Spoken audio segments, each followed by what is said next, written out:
Hello everyone and welcome to another episode of 1000 Gurus. Today's guest is a friend of mine, Jessica. So Jessica is an accomplished realtor serving Los Angeles and Orange County areas.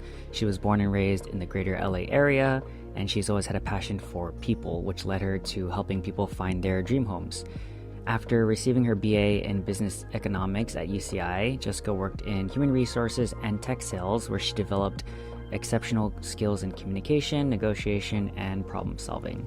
So Jess and I go way back, like almost 15 years exactly, back to our first year in college at UCI, where we danced together for a bit.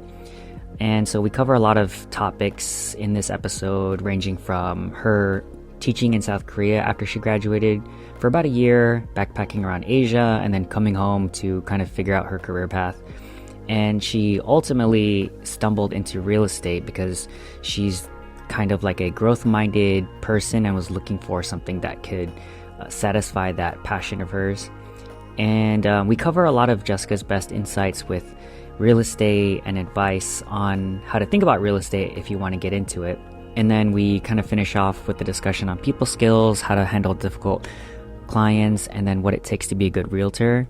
So overall, a very fun conversation, and it was good to, reconnect with an old-time friend. So without further ado, hope you enjoyed this episode with Jessica Lee.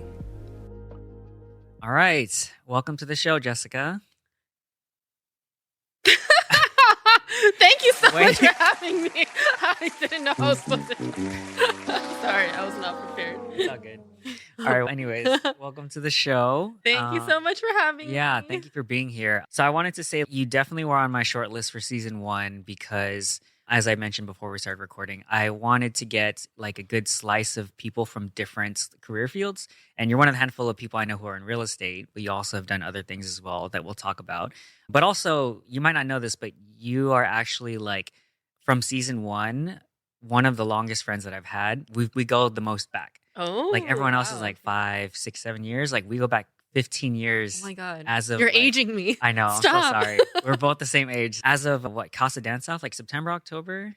Yeah. So pretty much 15 years, 2009. So wow. We are so young. Oh, wow. We are so young. Yeah. So thank you for being here. I appreciate it. So I wanted to start off with like how I know you and go through also a little bit of like your stalking your LinkedIn just to make sure I have everything.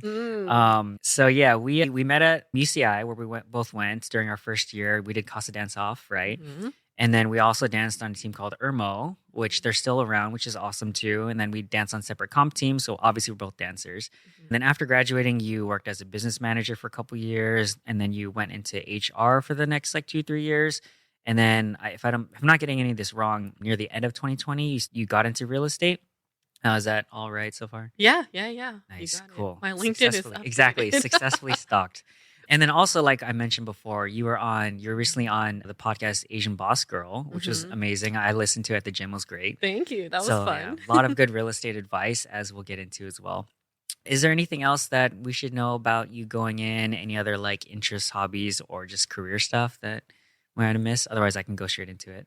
I think probably straight into it. Yeah. I'm full laser focus on real estate. So. Yeah, you're like, let's go. Yeah. So anyways, I wanted to start off with like your career path. So just from the beginning, right? So we're both studying at UCI, we're both dancing. So how did you, I don't know, like how fast or how broad or how quick you want to go through this, but what was your career path? Like when you went into college, what did you want to do? Like when you were going into your 3rd and 4th year, business econ? Yeah. Right, wow. Good Econ? Memory. Yeah. Good memory / I totally did not look that up. Oh. But business econ, like what did you imagine doing? And then what was like the next few years after that? I went into college undecided. Same, actually. I think I remember that. We're both undecided. Yeah. And then I chose business econ because I was like, this is very general and I can get it done pretty quickly. So I don't think at that time when I chose my major, I was like, oh, I have a definite job in mind. And I think even as I was graduating, I was more just like I'm willing to try anything, but I never had the driving force pulling me to any specific career path. Actually, right after I graduated, I was like, I just want to travel. So I went to Korea for a year and I was teaching English there, like public elementary school. So I taught grades 3 through 6. Wow. Yeah, and that was really fun because I don't speak Korean. I'm not Korean, and it was just like a completely new experience for me. And that's like my philosophy too. Is just always just don't be afraid to try something new. And then yeah, after I came back from Korea, I backpacked for a few months too in Southeast Asia, and then I came back, and that's when I jumped into. You said business manager. It was like a retail shop. Okay. Yeah, kind of role. Yeah. Yeah. Okay. And then HR and then Right. real estate. So when you were okay, let's backpedal. So you were teaching in Korea for a year. Did you? I'm assuming you learned Korean, or was it like you just focused on English and just got by? I just got by, so I never actually took any Korean language classes while I Mm. was there. There were so many expats there, so it was like very easy to make friends that spoke English, and it's Yeah. just like comfortable. But I also met my husband there, and Oh. yeah, Was he also teaching abroad, or what was he? no, he was stationed in Korea Oh, with okay, the U.S. okay. military. Gotcha. Yeah, so he spoke Korean, Mm. which made it So convenient. too easy for me. And you know what? I wish I had studied more. Yeah. So I can understand a lot more than I can speak, but I can get by. I won't die. Yeah. Honestly, I think probably a lot more than me because so I recently went to Korea and Japan like a couple weeks ago. So I studied abroad in Korea. I don't know if you remember that, but like it was between second and third year for the summer. So it was only 3 months. Oh, okay. And obviously I've been in like a ton of Korean clubs and then I learned Korean, but it's not like I can really speak it. I can obviously read it, but I'm like, I don't know what this says. Like Starbucks. Oh, Starbucks. Okay. Yeah, that's pretty much me. Yeah, exactly. It's like reading it is super easy, Yeah. but then like actually learning it. But it was like it was an interesting experience going back because I hadn't been back in 12 years, something like that. Mhm. But it's like the same. It doesn't feel like it's changed a lot. Obviously, it's more modernized, but I don't know. It was really nice to be back. I want to ask what your experience was like, and then like maybe some highlights. But I don't know if you want to take that away. What was your experience like teaching? I don't have a teaching background. All it really took to get that job was like I had to get this specific certification, go through a few interview rounds, and then they actually prefer people that don't speak Korean so Okay. that their students could have a full immersive Mm. experience where if they wanted to talk to me, they would have to speak English because Mm. then I would It's like a understand sink or anything they're swim. saying. Yeah, yeah. Yeah, Like exactly. literally, I don't know what you're saying. Yeah, so try because Yeah. I have no idea. Yeah. So that was really interesting. And teaching elementary school was actually fun. There are so many smart kids. It's Mm. just, oh man, I feel so bad for them because they have such high pressure and Mm. stress levels, even in elementary school. Yeah. So that was really interesting to see. But overall, a really good experience. I think it was, oh, actually, one interesting thing is they have nap rooms at Oh, school. yeah. And that's So- for students and faculty? faculty. Oh, faculty only. For faculty. Got you. Oh, Yeah. that's cool. So after lunch, I Yeah. could go take a quick nap and then get back to work. Yeah. Yeah. And I'm like, they need that here. Nice. Yeah, I would second that. So was it like you were committed to just the 1 year and after that you were going to backpack and come back? Or what was the kind of vision going into that? Or was it, I don't know if there's anything else. Yeah. For me, I was just like, I want to travel. What's a way I can travel while still making some money Mhm. and just experiencing something new? And so for me, it was like a short-term thing. And that was a perfect amount of time, really, like 1 year and then a few months backpacking. That kind of scratched my itch before I was like, okay, now I have to go back to the Oh, real world. Yeah, like work. Yeah. Where did you backpack? I did Vietnam, Thailand, Cambodia. Oh, okay.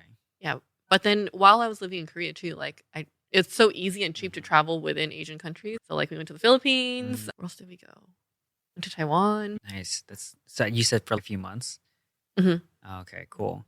Okay, so then you backpack and it seems like that was a great experience. So then you come back to the States and then now could you like walk us through what your career path or journey was like at that point? Yeah. Honestly, it's difficult Mm. getting into like your dream job after college and you just went to mess around for a Yeah. year is what employers probably think, right? So it is pretty difficult. I just fell into retail. I had a friend that was working there and she's, oh, why don't you just like temporarily get a job here while you continue searching? And I'm like, okay, yeah, that's perfect. And that was actually a great experience. It was really fun. Met a lot of great friends and really learned how to interact with all sorts of people in retail. Nice. Yes. Nice. We'll definitely get back to all that interaction stuff. So then how did you make the jump into HR like as a career?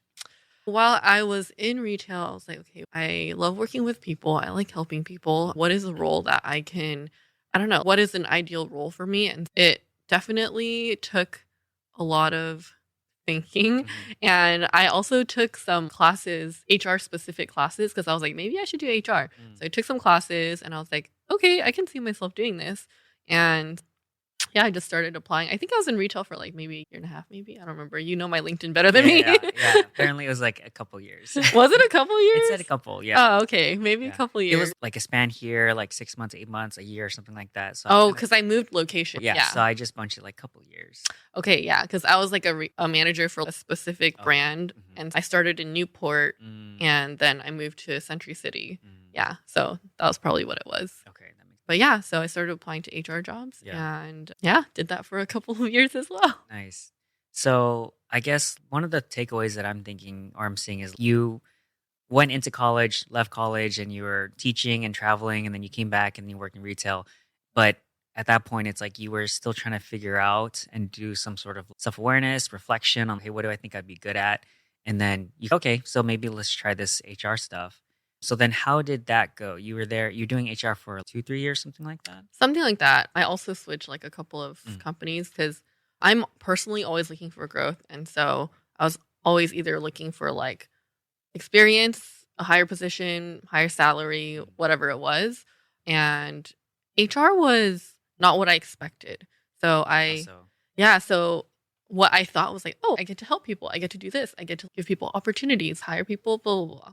But in reality, I think a lot of people see HR as the police. They don't actually want to talk to you. Where I'm like, I want to talk to you. yeah, you're like, I'm here to help you. Yeah. And they're like, no, I don't want to talk to you. Like, I can't reveal too many things about me and my life because then you're going to find something and police me on it, which that's not at all like how I am. Although I do think a lot of employees like saw that I wasn't that type of HR person, there's still a level of, I'm going to keep this wall up Right. because I can't completely trust you. Right. So that was pretty eye opening. And I was like, okay, this is not what I had in mind. And yeah, that was one of the factors why I continued to look for my next step. Yeah. Gotcha.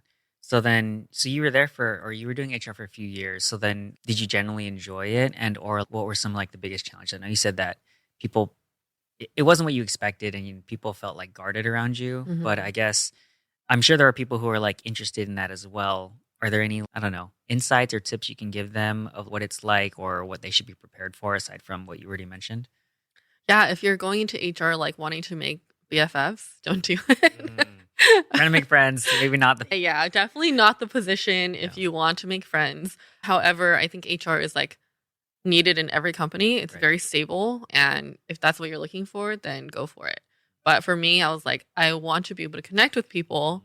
And that is not at all what it was. So actually, I went from internal HR to like an external Okay. HR consultant position, which helped because I was then guiding like small to medium sized business owners on how to navigate their HR issues internally.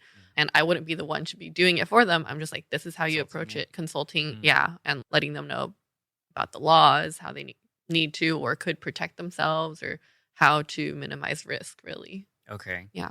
As a consultant, an HR sort of consultant, what were some of the biggest issues that you were consulting on? I know you're talking about risk and other things like that. Yeah, there were some of the basic things like pay time off, Oh. time and a half, whatever. Those kind of very basic things. But then the things that were a little more interesting to me were like the employee relations type things Mm-hmm. and how to navigate that. Because at the end of the day, you're trying to mitigate any potential lawsuits. That's like That makes sense. that's the biggest thing for companies, especially if you're a small to mid-sized company, because that was like my client base. Lawsuits can make or break your business. And yeah, so navigating those relationships. Okay, so it's like best practices on how not to get sued or Yeah. get out of business because of something like that. Yeah. Gotcha. Cool. Okay, so then can you, I guess maybe a slight pivot. So then how did real estate, how did that enter your mind as like a career field option? Yeah. My whole time in the corporate world, I was, like I said, always looking for growth, always looking for the next step and how I can improve myself, whether it's position, salary, whatever it was. And I'm someone that will put 150% into my work always. And the growth wasn't fast enough for me. And so I was feeling a little, I don't know, glass ceiling, even though I wasn't like super high up in any of these companies. I just felt like I can do so much more. And so I was like, you know what? Like, I can't see myself working in a corporate environment for the rest of my life. I'll be extremely unhappy. So I actually started listening to this podcast, Bigger Pockets, like a real estate podcast. Oh, okay. Yeah. Yeah. And I was like, okay, I can totally find a way to retire from purchasing real estate. If I just invest wisely and have enough passive income, then I don't have to be in this job for the rest of my life. And that freedom is really what what was and is still driving me today. Is I actually invested in my first out of state investment property, and then from there I was like already in this rabbit hole of, oh my god, like this is actually really fun. I find it so interesting, and I was like, maybe I'll just get my license and see where it takes me. And right around that time is when COVID hit too, and so I was working probably like 12 hours a day every day for that company. And I was like, I'm burnt out. Like, I can't do this. Yeah. 12 hours? Okay. So it was Yeah. just like, okay. It was so by that time they had transitioned me to this role to help them sell their product. Because they're like, we think you'd be able to sell this really well, even though your background is in HR. And I was like, okay. Like I said, I'm always open to trying things and trying new things. So I was working a lot, and yeah, I was like, I can't do this. Yeah. Real estate. Yeah, that's cool. How did you find that podcast you mentioned? What was it called again? Bigger Pockets. Bigger Pockets. Yeah. How did you come across that? I think I just Stumbled upon it somehow, or I think I heard my friend listening to it one day, and I was like, oh, what is that? Yeah. Yeah. Okay. Yeah. So then it started off with you having your first investment property, and then you studied to get your license. Mm-hmm. Gotcha. So what was the process of getting your license like? I've looked into real estate license as well, and I vaguely know what goes into it, but could you walk us through that? Yeah. Wow. It was almost 4 years ago. So let me see if I remember. I think it's 3 courses that you have to take. And then each of those has a test that you have to pass before moving on to the next thing. There's a specific number of hours that you need to complete with each course. And then after you do all that, then you take like the one big licensing exam, which happens in person. And yeah, it's actually a pretty low barrier to entry in my opinion. Okay. Yeah. Gotcha. So how long did that whole process take? So you're taking these courses online and then in-person test? Yes. So how long was that, like from start to finish? So I did it in the shortest amount of time possible. And I think for me, it took about 4 months. 4 months? Okay. Yeah. 4 to 5 months. At that time, it was really hard to get a test date because it was COVID. Oh, gotcha. Yeah. Was the test hard, or how would you gauge it? It was interesting. It's nothing that I use today on a day-to-day basis for my perfect. actual Like school? role. Yeah, it's like school where, it's just Okay, sorry. What kind of questions are they like testing you on then? It's just like regulations? Honestly, I can't even remember. You're like, I don't even know. I just studied. I did it. No, and the way that they phrase each question is so tricky too. Okay. Yeah, honestly, couldn't tell you. Yeah. Interesting. Mm-hmm. It reminds me of, I worked with a lot of lawyers over the years, and they're saying like, obviously the bar does not prepare you to be a lawyer, but it's just to test how you think. But then all the skills that you need, you learn as you go, depending on the field that you're in. So I'm like, okay, that makes sense. Like you can't just practice being a lawyer like out the gate. People usually work at a firm and learn how that industry runs. Right. And then they do it. But then like the whole LSATs and like the bar exam like doesn't really prepare them for practicing law. So I imagine maybe a lot of sort of tests like that are similar. Yeah, I think so. Because really, I don't use a thing. I don't remember anything from the test. Good to know. So, but I will say barrier to entry is very low, but being active in the industry is very difficult. Yeah. Okay. Perfect segue. So now we can go into real estate. And like I mentioned, the episode you did on Asian Boss Girl was fantastic. Lots of really good tips, especially for like new home buyers that you mentioned. So we don't have to rehash too much of that. I'll link it in the show notes for this episode. But from a high level overview standpoint, one of my first questions I wanted to ask was like, what is something that people should know if they're interested in buying a home as a new homeowner, like a buyer? Let's say someone like myself, right? Like interested in buying a home. What are some of the first considerations that you would give them as pieces of advice before they start to dig in? Yeah, I think the first thing to consider is just, are you financially ready? Like your financial preparedness. And I'm not saying, oh, you have to save 20% down. It's just having the knowledge on what you actually need, because that's not what you need, right? You can go as low as 3% down, right? But it just is so personal to everyone's own scenario or situation. Every scenario is different. So I think step one is always just consult with the realtor, honestly, because they will help you put together your timeline and put together like your goals or next steps and get you to the process through the process of then finally buying your first home. Yeah. Okay, that makes sense. Like consulting with someone who knows what they're talking about to guide you through that.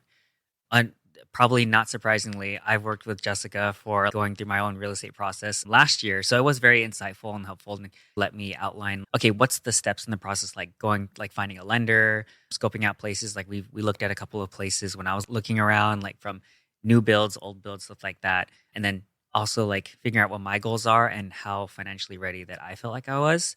So I think just from personal experience, yeah, consulting with Jessica was very helpful. So I think that's a good step. And I think you mentioned on that podcast too, which was like consulting with lenders to see like how much you can afford. Because I'm sure people would be on Zillow and be like, oh, this is a great house. And like, I think I can afford this. But I think you mentioned like, never think. Yeah. Yeah, it's better to do the homework up front. And your realtor will have their trusted lenders who can also walk you through the process, walk you through the numbers.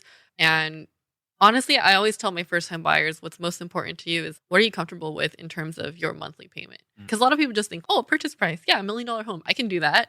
But you don't know what that breaks down to, right? So yeah, talk to your realtor, talk to your lender. One of the other things that was not surprising to me, but going through this process is like how overwhelming like the numbers can be.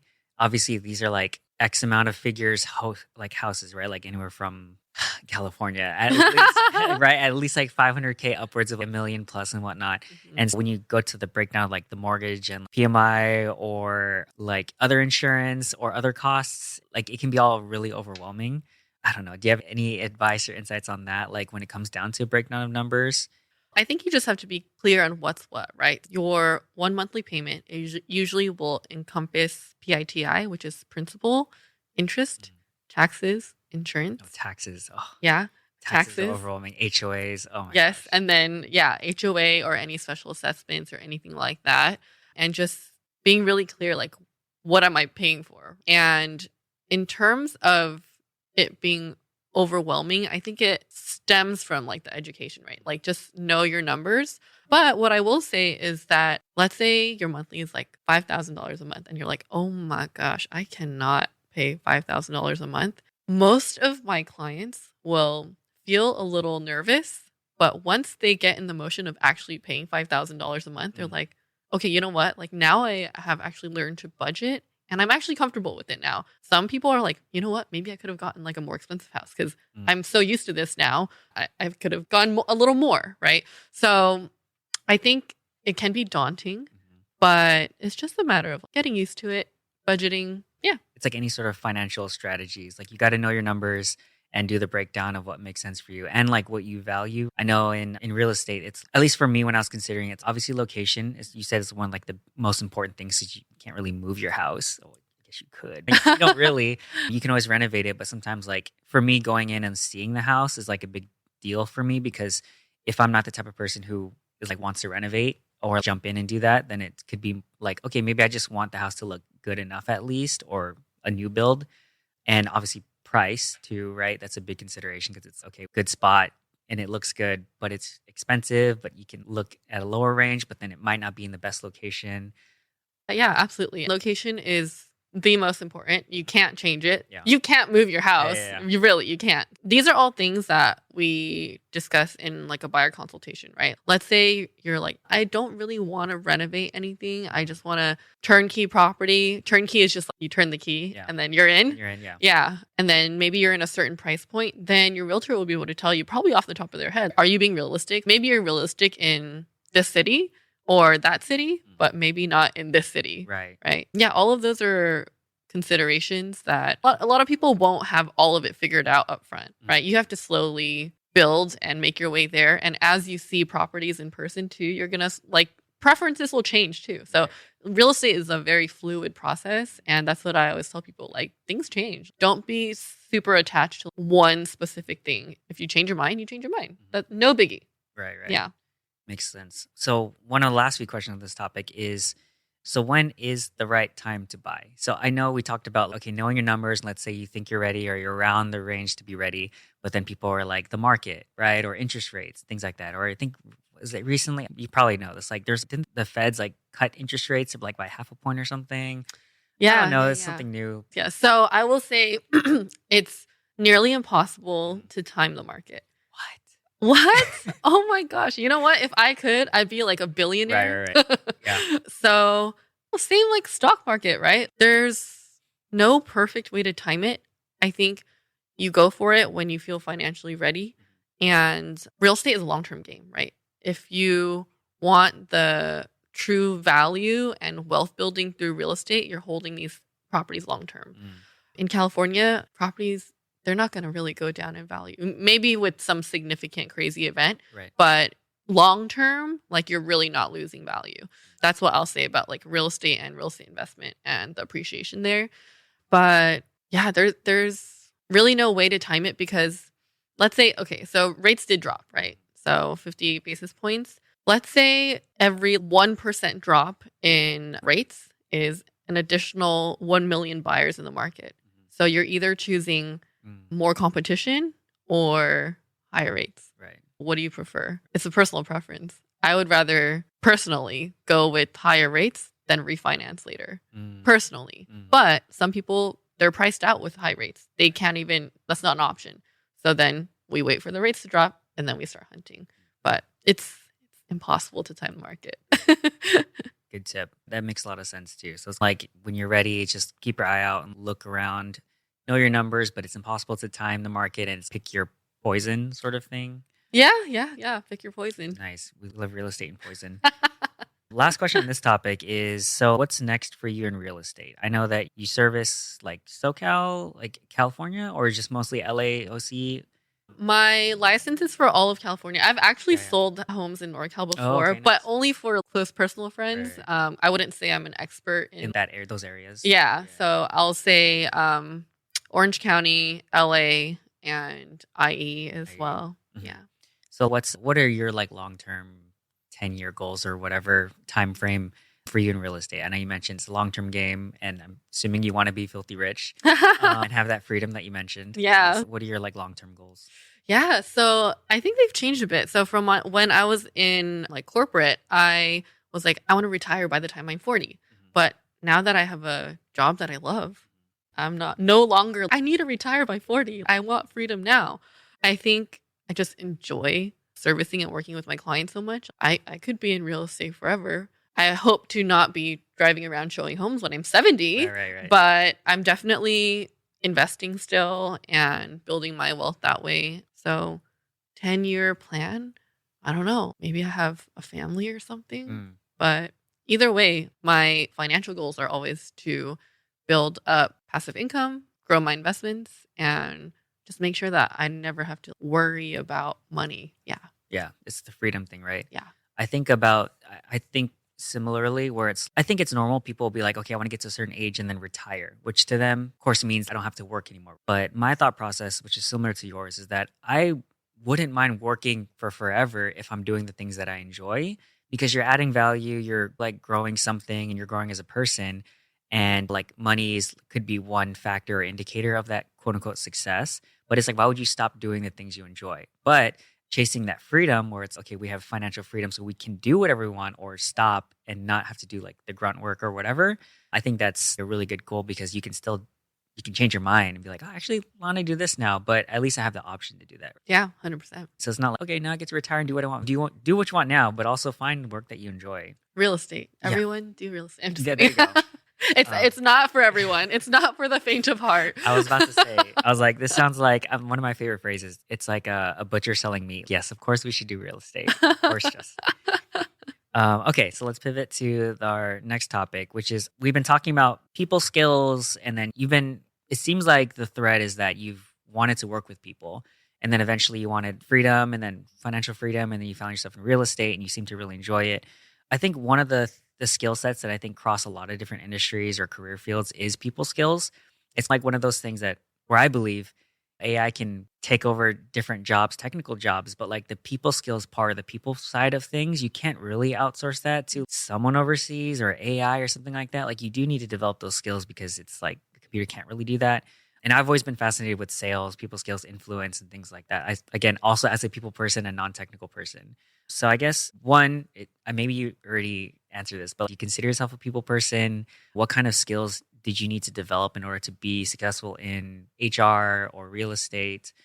Maybe we can just start there. Yeah, I definitely consider myself a people person. Everyone who knows me would say I'm extroverted. Ah, okay. Yeah. Not to say I don't need some downtime, alone time, Right. but for the most part, I'm like out and about all the time. You like thrive around people. Yeah, I really do. And so in terms of people skill development, I think I've always liked being around people ever since I was young. I can't say I've like strategically tried to develop some sort of skill, but definitely dancing on teams helped a lot, right? Because when you're on a team, you're still dealing with all sorts of people. Even though these people are super different from you or can be super different from you, you all have the same goal, right? So it's really learning teamwork. And then in retail and HR, it's learning how to work with different people with different goals, different motivations, and really being able to decipher what are their motivations. If like an employee is like going crazy, wait, why are they doing this? What is the deeper meaning, like deeper level as to this whatever they may be doing, right? So I don't know. I think it's just been a natural progression in my life. But yeah, I've always been a people person. Yeah.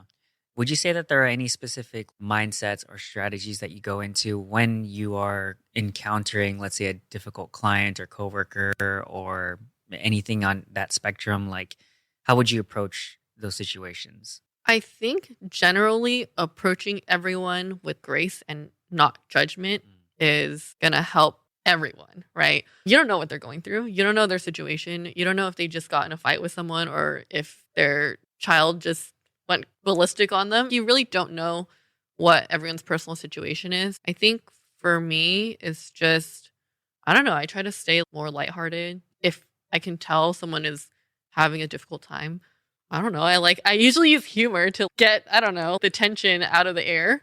Like a social lubricant. Just be lighthearted and fun. Yeah. But in professional scenarios, if a client is frustrated, I'm doing everything I can in that moment to solve the issue, right? Whatever it is, I'm bending over backwards. And yeah. What on that topic, maybe for people who want to develop those skills, okay, so I know you said it's kind of been natural for you and you think of empathy, compassion, putting yourself in their shoes. What do you think are some good characteristics for a good realtor? Like traits, personality types, characteristics? Oh, you have to be very adaptable and you have to be very self-motivated. And if you're lazy, you will not succeed. Yeah. You don't get to eat? Yeah, you don't get to eat. You don't get paid unless you sell a house. Really, you don't get to eat. Yeah. When I said it was like a very low barrier to entry, I'll say everyone and their mom has their real estate license. Gotcha. There's people that want to do it like part-time. That's like very difficult because if you're not putting your full focus into it, like it's a full-time job. If you don't have your pulse on the market, you're falling behind. If you don't have like good lenders, good vendors, you're falling behind. And I will say in our current world, everyone wants like efficiency, right? If you're not fast, if you're working another job or something and you're trying to do real estate and you don't respond to your client in an efficient manner, like you're fired. So I work all the time. You have to be like okay and able to work all the time. Yeah. Nice. So it's basically like you are self-employed, right? Yeah. Your own business, you're a business owner. Yep. The episode I have with Ronnie where he gets when I'm not worrying about my business, when I'm not working on my business, I'm worrying about my business. Yes. 100%. Oh, that's great. Awesome. It's so funny. A lot of us realtors say like when we're busy, we're stressed, but when we're not busy, we're anxious. Yeah. Yeah. It's not for the faint of heart. Nice. It's like a roller coaster ride. Nice. But to your point as well, it's also that ceiling is higher or there's more. There's no ceiling. Exactly. Yeah. There's no there's ceiling. Like higher growth potential, but then it's wholly dependent on your effort, but also you can't do anything part-time. Yeah. It is what you put into it 100%. If you half-ass, you will get a half-ass result. Yeah. Definitely. Anything else like on, okay, piece of advice. So you said being adaptable anything else for people who are interested in real estate? Any other last like tips, tricks, Um, mindsets, habits? I will say not necessarily tips, but if you want to do real estate and you are first starting, it's not like a job. There's no one training you and telling you this is what you do or this is how you need to do it to be successful. You're on your own, literally on your own. Don't expect like a 3-month training program. It's you have your license now. Okay, go. Yeah. Yeah. I was about to ask that. Okay, you answered my question. So there's no real program. You just do. So where do you learn how to do real estate? Like, Yeah, honestly, when I first started, I was on YouTube a lot. okay, I would try to self-study. ask people around my office, but in real estate, technically they're your competition. Oh, I see that. They have no reason to help you. Mm. Yeah, because you might be taking a piece of their pie. Navigating those relationships too, it's very important to build a strong network of agents that even though you each have your own business and you each want a piece of the pie, if you have a good group that has your back, like that's very important too. Okay, that makes sense. Because so you work in an office, like in the firm, but then you have your coworkers are technically your competition. Yeah, every realtor has to be part of a brokerage. Okay. And then in the brokerage, there are some like teams where they like are an actual team and they work together. I'll say most agents are solo and everyone is like their own business owner. Like we're not employees, right? We're just hanging our license with the brokerage. The brokerage is there to support you. However, you don't get, unless you like find a mentor, like you're not like automatically assigned someone who Gotcha. teaches you the ropes. Like that doesn't really exist. So it's, oh, here's a desk. Now just go. Yeah. And I started during COVID, so there was no office. So I just worked from home. Yeah. And when I first started, I was like, oh my God, what do I do? So I just cold called for like hours every single day. And that's how I started my business. Gotcha. Yeah. Okay, I have one last question. What does it mean to know an area as a realtor? To know an area, there are realtors that are hyper focused in like one, let's say maybe one city, and they will know every single house that's on the market that just sold.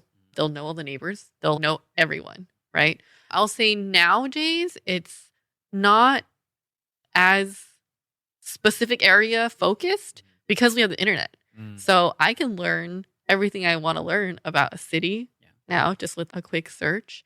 But I will say the realtors that truly have like we call it a farm, their farm area, they really know absolutely everything. They know every business owner there. They know like all the neighbors. They know every home. They know, oh, that neighbor is going to sell in the next 2 years. That's what I would define as like really knowing an area. Gotcha. Yeah. Do you feel like it's necessary to have that level of knowledge in specific areas, or is it like a broader area, like you know enough? Or I will say if you're working mostly with buyers, they're going to be all over the place. So like for my business, I work with a lot of buyers and I know I have a very like wide breadth of knowledge in SoCal. I will say if I wanted to work more listings, like sellers only, then I would focus on a farm. Oh, I see. Yeah. Okay. So if you're more of like working with sellers who are listing, then it would be better to know that area a little bit more.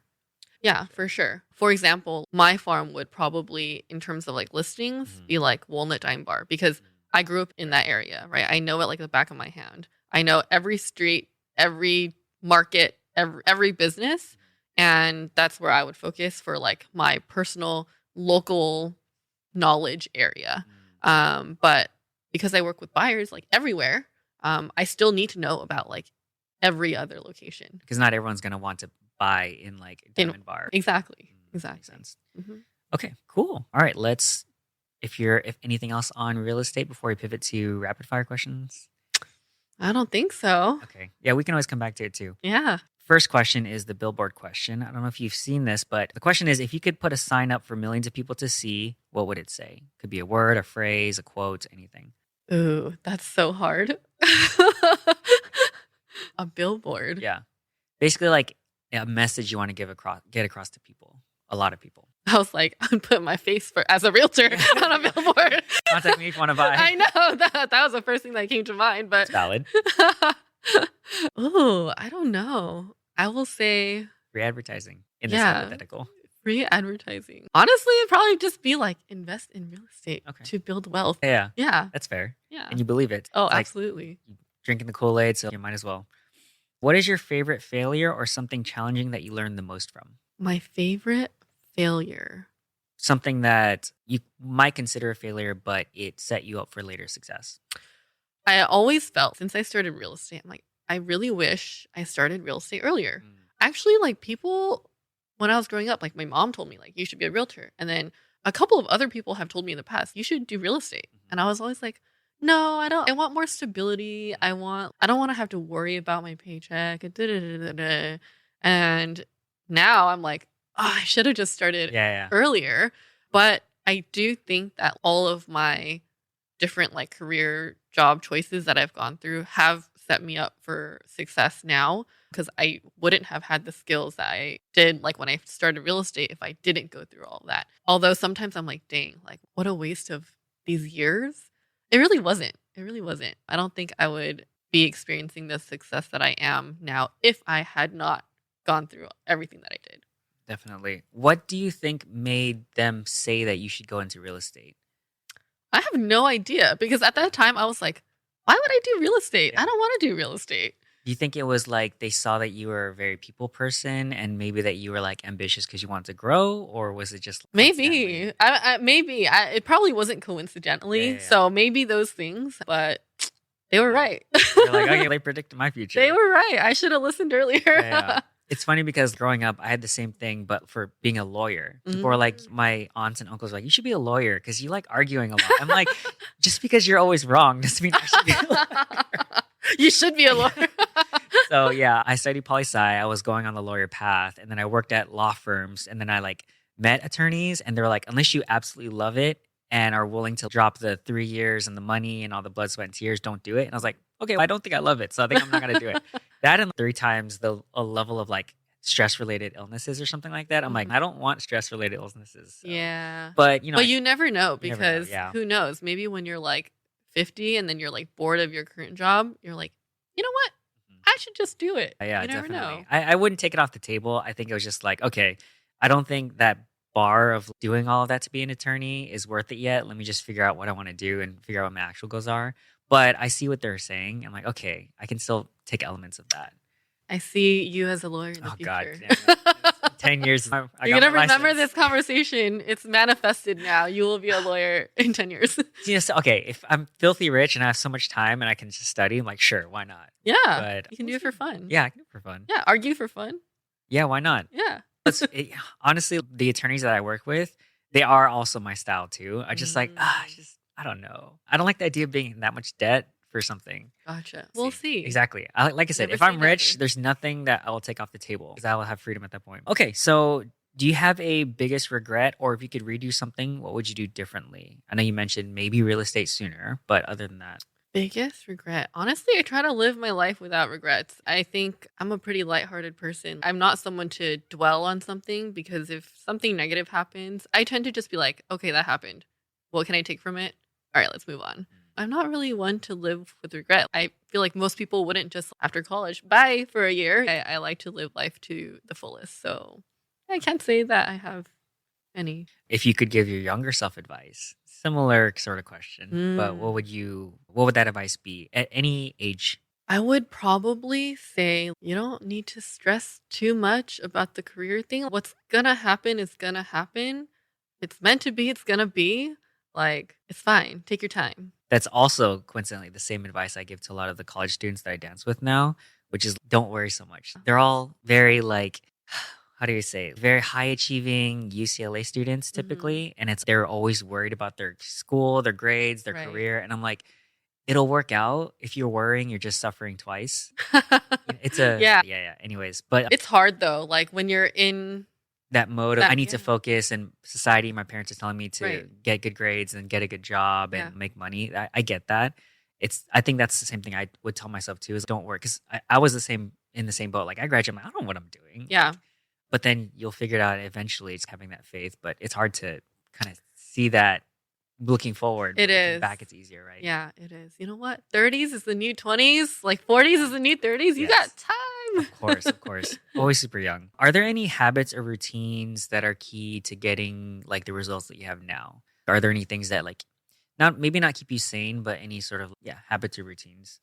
I will say that like I work so much, it's pretty difficult to turn off. Mm. And so my guilty pleasure is watching Asian dramas Oh, nice. because that's my one time where I'm like so obsessed with these like characters for what, like 15, 16 episodes that I can actually not think about work. It's not in my routine, but when I have a chance to just be horizontal for a day and watch dramas, that is the best feeling. Yeah. So it's your method of like decompressing from all of that. Yeah, for sure. Real quick, do you have any recommendations for dramas? Ooh. I think top of my list is still Crash Landing on You because Hyunbin is so fine. You like rewatch it or? I think I watched it like twice. Okay, got it. Yeah. But just most recommended? Yeah. Like when I think of something that a lot of people would enjoy, probably that. But I've watched so many dramas in my life. I don't know. There's too many. Yeah. Okay, we'll stick with that one. Yeah. So who would you call successful and how would you define success? I would probably define success as someone with the freedom to do what they want and not have to worry about financials. And along with that, have like people they love that they can share it with. I think happiness is probably like the best way I can put or how I can define success. And I think you need to be well-rounded and have people you love and share it with in order to be successful and happy. Anyone that comes to mind that you think personify like your definition of success? Celebrities, past, present, future, I don't know. Yeah, I'm not like huge on pop culture and following celebrities because I don't like to what I think I do is I don't compare myself. So I think that alleviates a lot of stress. I know people that do compare themselves a lot and they're just like constantly stressed. So I think that's one thing that I actually do. I don't compare myself. So I don't really follow a lot of celebrities. That's not my thing. But I think like my in-laws come to mind. They're like so in love still and happy and like they have a great family. Like I'm so lucky to be part of the family now. But yeah, they're both retired now. They're enjoying life and they have kids who love them and they love each other. And it's really nice. Nice. I love that. That's based on that definition. I think they seem really successful. Yeah. What was I going to say? Oh, yeah. On that note of unhappiness. Yeah. I think it's like the fastest way to be unhappy is just start comparing yourself. Right? Yeah. What's the point? Like you're just going to make yourself miserable. That happens a lot in real estate too. Because you'll see like people around you maybe like selling lots of houses and maybe you're like pretty dry for a month and like people just get in this mode where it's hard to get out of too, right? They just beat themselves up. I'm like, it's fine. It's cyclical. It's going to come. Don't worry. Just like questioning their self-worth. It's like, I don't know what I'm doing. Like I said, it's like either stress because you're busy or anxiety because you're not. Yeah. Makes sense. Okay. So if time and money weren't an obstacle, what would you be doing now? Probably traveling. Okay. Yeah. I think that's an easy one for me. Where would you go? So I've traveled a lot of Asia. I would say most of Asia. And I'm like slowly getting my feet wet in Europe. But I feel like I can save Europe for when I'm older and still enjoy it. But I feel like Asia is like super fun when you're young. Yeah, so I'd probably still be romping around there. Any countries come to mind? Korea and Taiwan are always the top because I'm Taiwanese. And then I lived in Korea and my husband's Korean. So we always try to go to Korea and Taiwan at least every other year or so. But I don't know. I think really anywhere. I love exploring new places. Okay. So just anywhere. Anywhere. Yeah, anywhere. Really anywhere. How do you spend most of your time? Working. For sure. Yeah. When you're not working, aside from dramas, anything else that you do? Any other hobbies or activities? I've been slowly picking up golf. I'm very bad. Yeah. I have no hand-eye coordination. Like, actually, you know what? I have hand-eye coordination, but any like racket sports, like if I have an extension of my arm, like a tennis racket, like pickleball, paddle thing, like golf club, I'm so horrible. It's like very unnatural for me. So it's very hard, but it's fun. And my husband has gotten into golf recently too. So we try to go together. Is it like the full golf course or like a range or both? Both. Oh, okay. Yeah. I know a lot of people, or at least recently, ranges are all like not the fad. I've seen a lot of people doing ranges because it seems fun. And then also pickleball, of course. Yeah. Do you do pickleball? I can't. Oh, you can't. I can't. Even if the extension is only a little paddle. Oh my gosh, I can't. I went one time yeah. and I could not hit the ball. I was like, at least golf is like a stationary yeah. ball. Oh, I see. Yeah. I've always been intrigued with pickleball, so maybe one day. Yeah. All right, last rapid fire question. Favorite books, movies, videos, articles, or resources that you share or recommend the most? I will say the first real estate book I ever read was Rich Dad Poor Dad. And that's what kind of that and like Bigger Pockets propelled me into the rabbit hole of real estate. But yeah, so that book and that podcast, if it's like real estate specific. And then other books, I don't know, I have like horrible memory. So I read books and I forget them. So I have to reread them again.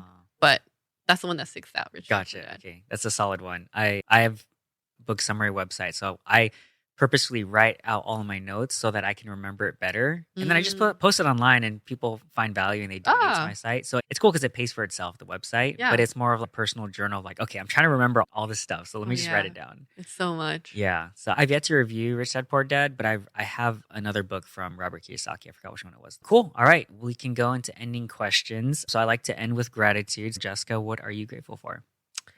I am grateful for my community because real estate would be impossible without my community. Everyone is so supportive and they either ask me questions or use me as their realtor or refer their friends to me.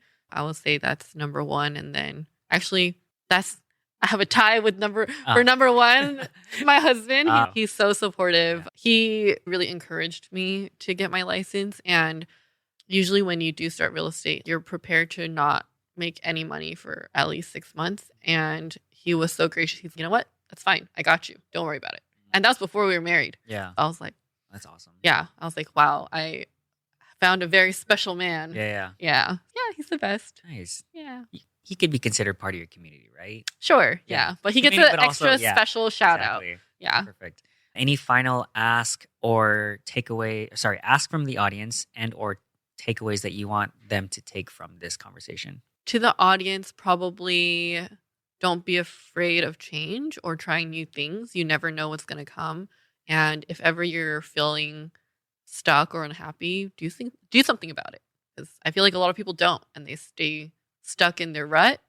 And the only way to get out is try something new. And also, if you're interested in real estate, reach out to Jessica. That too, yes, of course. I highly recommend her. Obviously, by definition, the first realtor I have on the show. Thank you. Cool. So where can we find you? Social media handles, websites, emails, anything you want to share? Yeah, best way is probably Instagram, jessicalee.re. Lee is L-E. And yeah, you know what? A lot of people actually find me through there and send me DMs. And that's how we start our real estate journey together. Yeah. Perfect. Yeah. And I'll link that in the show notes too, like your Instagram as well. Awesome. Cool. Thank you so much, Jessica, for being here. I really appreciate it. I learned a lot personally, so hopefully the audience feels the same way. Yay. Thanks for having me. Yeah, of course. And so for the audience, thank you guys for tuning in. Thanks for enjoying the show. Hopefully you guys learned a lot. And just a reminder to be kind to others as well as yourself, especially. And also that there's always something that you can learn from someone else. You just got to take the time to listen. So thank you guys for tuning in.